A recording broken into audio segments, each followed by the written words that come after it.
जय श्री कृष्णा। आइए सुनते हैं सुख सागर के चौथे स्कंद का 20वां, 21वां एवं 22वां अध्याय। नारद जी ने बताया कि एक दिन पुरंजन 11वें सेनापति के साथ 5 घोड़ों के रथ में बैठकर पंचप्रस्थ वन में शिकार खेलने के लिए गया।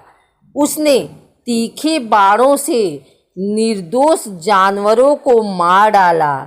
इस प्रकार शिकार करते करते वह थक गया।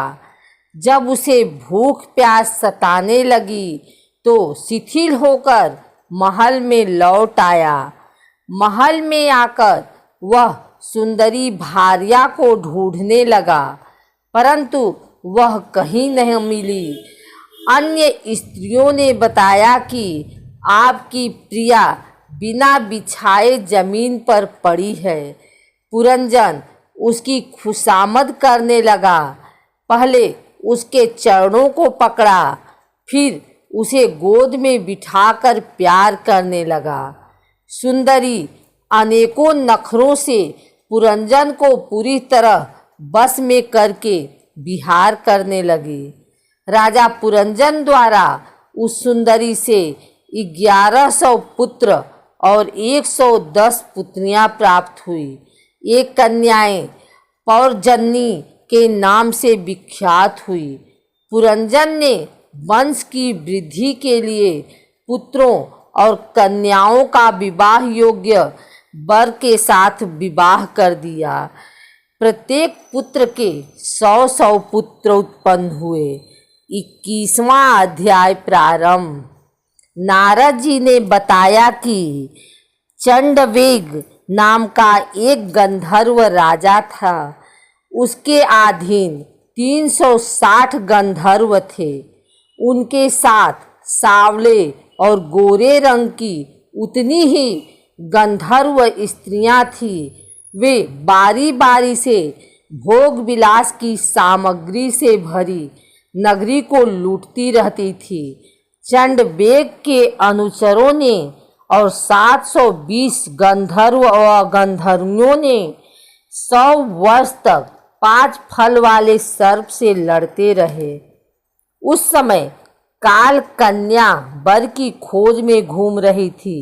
उसने कहा, मेरी प्रार्थना स्वीकार करने के कारण आप एक स्थान पर अधिक समय तक रुक न सकोगे। निराश होकर काल कन्या ने यमनराज को अपना पति चुन लिया। यमनराज ने काल कन्या से कहा, अब तुम मेरी समस्त सेना लेकर प्रजा का नाश करने में सफल हो जाओगी। मैंने योग दृष्टि से देखकर तुम्हारे लिए एक पति निश्चय किया है। क्योंकि तुम सबका अनिष्ट करने वाली हो, इसलिए तुम्हें कोई स्वीकारता नहीं है। तुम प्रजा का विनाश करने में सफल रहोगी। कोई तुम्हारा सामना करने में सफल नहीं होगा। यह प्रज्वार मेरा भाई है और मेरी बहन हो। मैं तुम दोनों के साथ लेकर भयंकर सेना के साथ समस्त लोकों में विचरण करूंगा। एक काल कन्या के साथ पुरंजनपुरी में विभिन्न द्वारों में प्रवेश करके विध्वंस करने लगे। प्रज्वार ने पुरंजनपुरी में आग लगा दी। पुरंजन को पकड़ने के लिए यमन राज आ गया। यमन लोग उसे बांध कर अपने स्थान ले गए। सर्प भी पुरी को छोड़कर भाग गया। राजा ने जिन पशुओं की यज्ञ में बलि दी थी, वे पीड़ा को स्मरण करके यमनपुरी में कुल्हाड़ी से पुरंजन के टुकड़े करने लगे।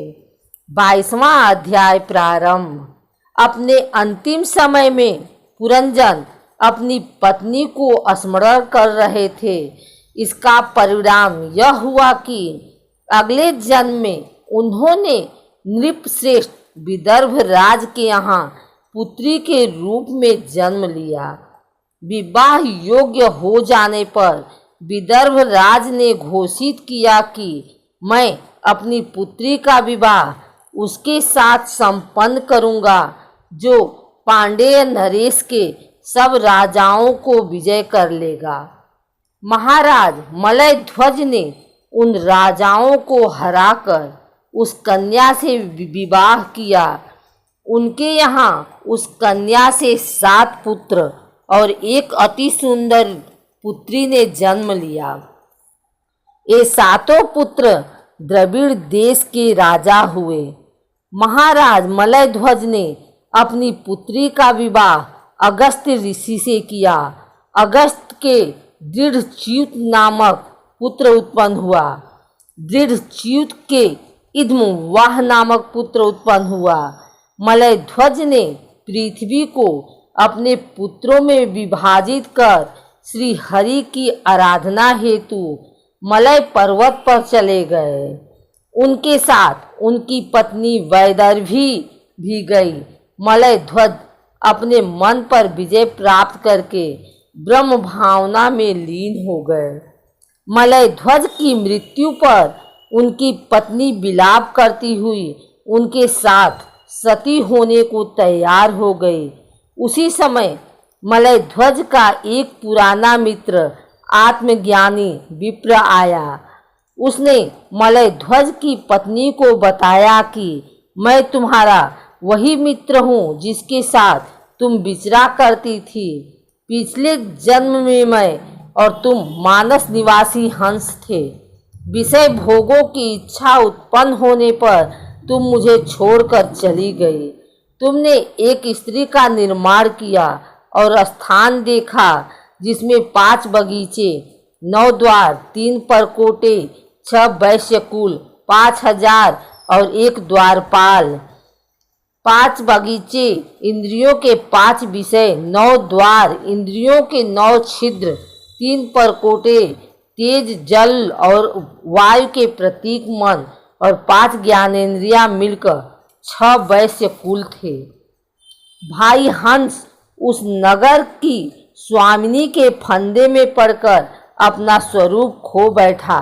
द्वारपाल, तुम न तो विदर्भ राज की पुत्री हो और न मलय ध्वज तुम्हारा पति है जिसने तुम्हें 9 द्वारों के नगर में कैद किया है, और न तुम उस पुरंजन की स्त्री हो।